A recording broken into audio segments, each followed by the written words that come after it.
Hello, नमस्कार.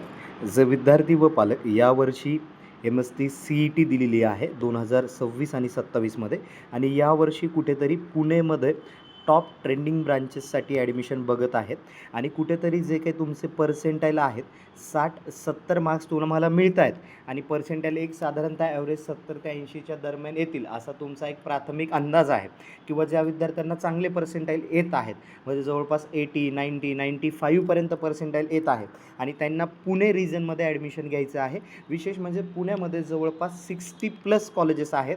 या कॉलेजेसला वेगवेगळ्या प्रकारे आपल्याला ग्रेड वाईज डिव्हिजन करावं लागतं. म्हणजे कोणत्या कॉलेजेसमध्ये ब्रांच चांगली आहे, कुठे कॅम्पस चांगला आहे, ॲव्हरेज पॅकेज पर्सेंटाईल किती आहे, किती मुलांचं सिलेक्शन होतं, या सर्व गोष्टींचा ज्यावेळेस आपण आराखडा बघू त्यानंतरच या पूर्णपणे गोष्टी तुमच्या लक्षात येतील. आता सर्वात महत्त्वाचं काय आहे की यावर्षी जी काही परीक्षा झालेली आहे 2 फेजमध्ये झालेली आहे. म्हणजे ज्या फेजमध्ये तुम्हाला चांगले मार्क पडतील त्या ठिकाणी तुमचं जे काही गणित आहे ते ग्राह्य धरलं जाणार आहे. त्यामुळे तुम्हाला चिंता वगैरे करण्याची गरज नाही आहे. परंतु एक प्रॉपर कन्सल्टेशन्स अत्यंत महत्त्वाचं आहे. तुम्ही कुठेही काउन्सिलिंग एनरोल करा, हा भाग वेगळा आहे.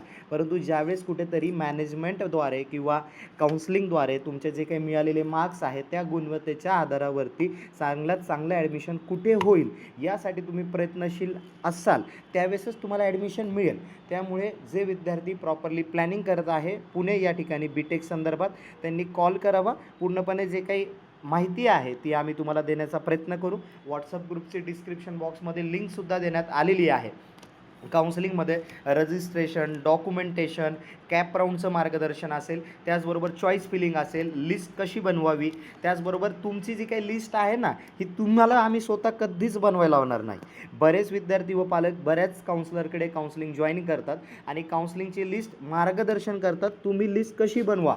आम्ही तुम्हाला असं कधीच म्हणणार नाही की लिस्ट कशी बनवावी. लिस्ट बनवून देण्याचं काम हे मुळात काउन्सिलरचं असतं. तुम्ही 2 पैसे काउन्सिलरला कशासाठी देत आहात तर ती पूर्णपणे लिस्ट त्यांनी बनवून दिली पाहिजे.